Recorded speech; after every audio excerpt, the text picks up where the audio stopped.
മഹാലക്ഷ്മി സീരിയലിൻ്റെ latest episode റിവ്യൂയിലേക്ക് എല്ലാ കൂട്ടുകാർക്കും സ്വാഗതം. അടുത്തൊരു ദിവസം തന്നെ ഞാൻ ഈ കുട്ടിയെ കൊണ്ടുപോകും. ഏതായാലും നിങ്ങൾക്ക് എപ്പോൾ വേണമെങ്കിലും അവിടെ വന്ന് കാണാമെന്നിങ്ങനെ പറയുകയാണ് കേട്ടോ.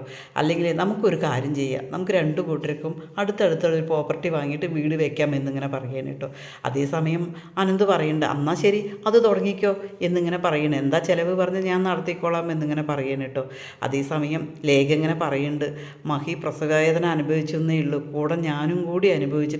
ഈ തങ്കക്കുടത്തിനെ അങ്ങോട്ടേക്ക് തരാൻ എനിക്ക് ഭയങ്കര പേടിയാണ്, അതുകൊണ്ടാണ് എന്നിങ്ങനെ പറയുന്നത് കേട്ടോ.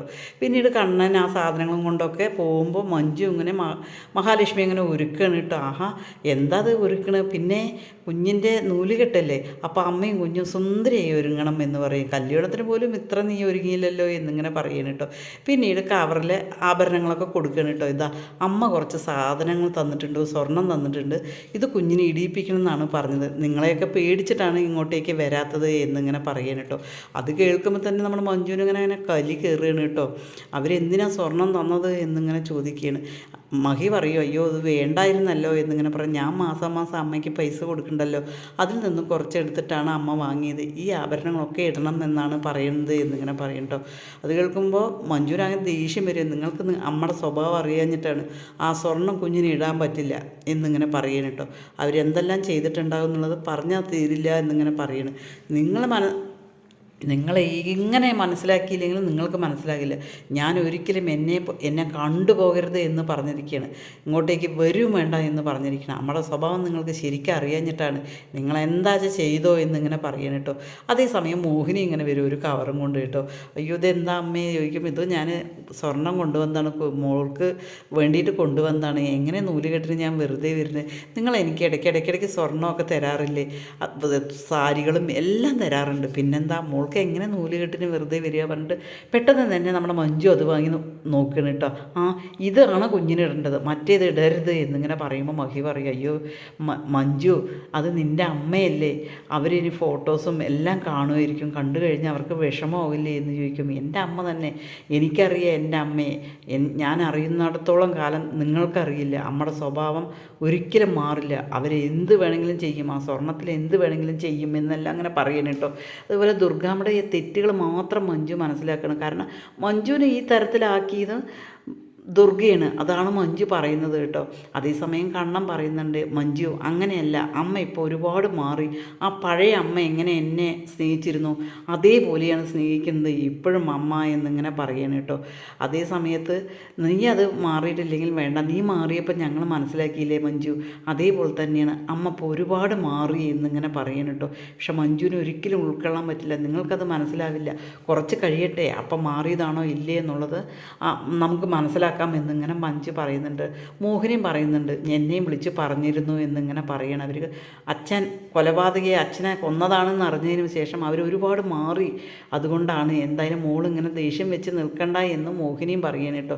അതേസമയം കണ്ണൻ പറയുക, ഇവർ രണ്ടുപേരും ലോല ഹൃദയരാണ്, അതേപോലെ തന്നെയാണ് അവരുടെ സ്വഭാവം, പക്ഷേ എനിക്ക് പൂർണ്ണമായിട്ടുമുണ്ട്, ഞാൻ ആർക്ക് വേണ്ടിയിട്ടും ഇനി അമ്മയെ വിഷമിപ്പിക്കില്ല, അമ്മയുടെ സ്വഭാവം പഴയ സ്വഭാവമേ, അതിന് വേണ്ടിയിട്ട് ഞാൻ അമ്മേനെ ഒരിക്കലും കരയിപ്പിക്കില്ല എന്നിങ്ങനെ പറഞ്ഞിട്ട് പോവുകയാണ് കേട്ടോ കണ്ണൻ. അതേസമയം മഞ്ജുവിന് ആകെ മൊത്തം ഒരു സങ്കടം വരികയാണ് കേട്ടോ. താഴെ വരുമ്പോൾ ലേഖയും അതുപോലെ അനന്തും സാഗറും ഒക്കെ ഇങ്ങനെ ദുർഗയുടെ കാര്യം ഇങ്ങനെ പറഞ്ഞിരിക്കുകയാണ് കേട്ടോ. ഈ കുഞ്ഞിനെ അങ്ങോട്ടേക്ക് കൊണ്ടുപോയി കഴിഞ്ഞാൽ പ്രശ്നമാവുമല്ലോ, ഇനി എന്തെങ്കിലും ഒരു പ്രശ്നമാവും എന്നൊക്കെ പറഞ്ഞിട്ട് ഇങ്ങനെ പറഞ്ഞുകൊണ്ടിരിക്കുമ്പോൾ തന്നെയാണ് കണ്ണൻ വരിക. എന്താണ് നീ പറഞ്ഞുകൊണ്ടിരിക്കുന്നത്, ഈ കുഞ്ഞിൻ്റെ കാര്യം ഓർത്തിട്ടാണ് കണ്ണേട്ട എന്നിങ്ങനെ പറയണം. അവിടെ കൊണ്ടുപോയാൽ എന്നാൽ ഞാനൊരു കാര്യം ചെയ്യാം, ഇനി ഈ കുഞ്ഞിനെ കൊണ്ടുപോകുന്നില്ല, എന്തായാലും ഓണം കഴിയട്ടെ എന്ന് പറയണം കേട്ടോ. അയ്യോ ഓണം ആ മാവേലി വരാതിരുന്നാൽ മതിയായിരുന്നു എന്നിങ്ങനെ ലേഖ പറയണം കേട്ടോ. അതേസമയം കണ്ണൻ പറയും, ഓണം മാവേലി വന്നാലും വന്നില്ലെങ്കിലും ശരി നമ്മളെല്ലാവരും കൂടി ഒത്തൊരുമിച്ച് ആഘോഷിക്കേണ്ടതാണ് എന്നിങ്ങനെ പറയണം കേട്ടോ. എന്തുതന്നെയാണെങ്കിലും ശരി സാഗർ പറയുന്നുണ്ട്, അന്ന് മഞ്ജുവിന് ഒന്നും ഉണ്ടായിരുന്നില്ല, പ്രഗ്നൻ്റ് ഉണ്ടായിരുന്നില്ല, പക്ഷേ അവർ വിഷം കൊടുത്തു, ആ വിഷം മഞ്ജുവിന് ആയതാണ്, പക്ഷേ ഞാനിപ്പോൾ ഒരുപാട് ശ്രദ്ധിക്കും, മഞ്ജുവിനെ ഞാൻ എന്തായാലും ഞങ്ങൾ കുറച്ചും കൂടി കഴിഞ്ഞിട്ട് ഞങ്ങൾക്കത് സ്നേഹിക്കാൻ പറ്റുള്ളൂ എന്ന് പറയുമ്പോൾ കണ്ണൻ പറയുന്നുണ്ട്, അന്ന് മഞ്ജുവിന് കൊണ്ടുവരാനുള്ള പലഹാരങ്ങളൊക്കെ ഉണ്ടാക്കിയല്ലോ, പക്ഷെ ആരും ഒന്നും കൊണ്ടുവന്നില്ല, പക്ഷെ ഞാനാണത് കഴിച്ചത്, പക്ഷെ അതിലൊരു വിഷവും ഇല്ലല്ലോ, എനിക്കൊന്നും സംഭവിച്ചില്ല എന്നിങ്ങനെ പറയണ കേട്ടോ. കണ്ണേട്ടനെ ഒരിക്കലും വിശ്വസിക്കില്ല എന്ന് ലേഖയും അതുപോലെ ആനന്ദവും ഇങ്ങനെ പറയണ കേട്ടോ. കണ്ണൻ പറയുന്നുണ്ട്, നിങ്ങൾക്ക് വെറും തോന്നലാണ്, അമ്മ നിങ്ങളെയൊക്കെ പേടിച്ചാണ് വരാതിരിക്കുന്നത്, പക്ഷേ എൻ്റെ അമ്മേനെ എനിക്ക് വിഷമിപ്പിക്കാൻ പറ്റില്ല എന്ന് തീർത്തും പറയണം കേട്ടോ. അതിനുശേഷം ലേഖ പോവുകയാണ്. ലേഖ പോകുമ്പോൾ തന്നെ അനന്ത് പറയും, ലേഖയുടെ സ്വഭാവം തന്നെ മാറി, ഈ കുഞ്ഞാണ് ഇപ്പോൾ അവളുടെ കാര്യം. കാരണം കരുണയ്ക്കും അതുപോലെ മഞ്ജുവിനും എല്ലാവർക്കും അവർ ഗർഭിണിയായി. ഡോക്ടർമാരെ പറഞ്ഞിട്ടുണ്ട് ഏതായാലും ലേഖയ്ക്ക് കുഞ്ഞുണ്ടാകില്ലെന്ന്. ലേഖയ്ക്ക് അങ്ങനെ ഒരു പ്രശ്നങ്ങളും ഉണ്ടായിരുന്നില്ല, ഞങ്ങളവിടെ ഹാപ്പി ആയിട്ട് ഇരുന്നത്. ഇപ്പോൾ ഇവിടെ മഹാലക്ഷ്മിയുടെ കുഞ്ഞിനെ കണ്ട് അവൾക്ക് ഹോം നേഴ്സിനെ പോലും മഹാലക്ഷ്മിയുടെ കുഞ്ഞിനെ തൊടാൻ വിടില്ല. അത്രയും അവളതിനെ അഡിക്റ്റായി. അവളെ എങ്ങനെ പറഞ്ഞ് മനസ്സിലാക്കണമെന്ന് എനിക്കറിയില്ല കണ്ണായി എന്നിങ്ങനെ പറഞ്ഞിട്ട് ലേഖയുടെ കാര്യങ്ങൾ പറയണം കേട്ടോ. കണ്ണനും അതുപോലെ തന്നെ സാഗറും എല്ലാവരും കൂടിയിട്ട് ഭയങ്കര വിഷമത്തോടു കൂടി പറയണം കേട്ടോ. പിന്നീട് നമ്മുടെ കരുണ അങ്ങനെ ഫോൺ ചെയ്യണം കേട്ടോ. ഫോൺ ചെയ്യുന്നത് കാണുമ്പോൾ തന്നെ മുത്തശ്ശി പറയും, എടാ പ്രതാപ, ഇതാ മോള് വിളിക്കുന്നു എന്ന് പറയും. അയ്യോ അമ്മ എനിക്ക് വേണ്ട, അവളുടെ സങ്കടം കേൾക്കാൻ വയ്യ, അതുകൊണ്ടാണ് എന്നിങ്ങനെ പറയുമ്പോൾ കരുണ മുത്തശ്ശി ഫോൺ എടുക്കുകയാണ് കേട്ടോ. എന്താ മോളെ സുഖമല്ലേ എന്നിങ്ങനെ ചോദിക്കണം. എനിക്ക് എന്ത് സുഖം, ഇനി അവൾ നൂല് കെട്ട് കഴിഞ്ഞിട്ട് ഇവിടെ വന്നു കഴിഞ്ഞാൽ ഞാൻ എന്തിനു വേണ്ടിയിട്ടാണ് ജീവിക്കുന്നത്, എനിക്കൊരു അർത്ഥമില്ല. ഇവിടെയാണെങ്കിൽ ഒരു സ്ത്രീ ഉണ്ട്, അവർ പലഹാരങ്ങൾ ഉണ്ടാക്കിയിട്ട് അവരുടെ മോന് കൊടുക്കും, അതിൻ്റെ ബാക്കി കഴിച്ചാൽ മതിയാണ് എന്ന് പറയുന്നത്. ഞാൻ എന്തിനു വേണ്ടിയിട്ടാണ് മുത്തശ്ശി ഞാൻ ജീവിക്കുന്നത്, ഏതായാലും അച്ഛനെ എവിടെ എന്ന് ചോദിക്കുകയാണ് കേട്ടോ. അച്ഛനെവിടെ ഉണ്ട് പറയും. എനിക്ക് എന്തെങ്കിലും ഒരു സന്തോഷം തരാൻ അച്ഛന് പറ്റില്ല എന്നുണ്ടെങ്കിൽ അച്ഛൻ്റെ ഒറ്റ മോള് ഞാൻ മരിക്കും എന്ന് പറയണം കേട്ടോ.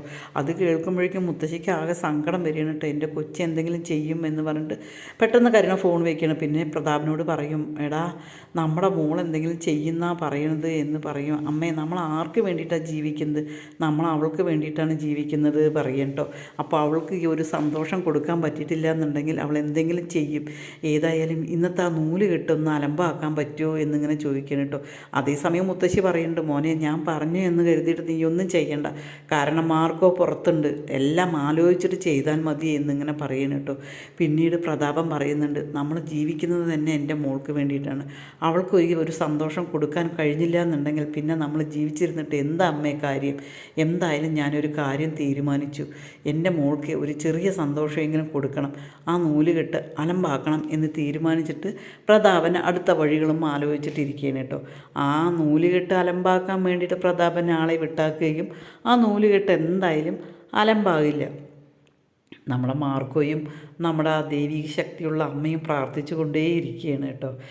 അതിനെ ലൈക്ക് ചെയ്ത് ഹൈപ്പ് ചെയ്ത് സപ്പോർട്ട് ചെയ്യണേ.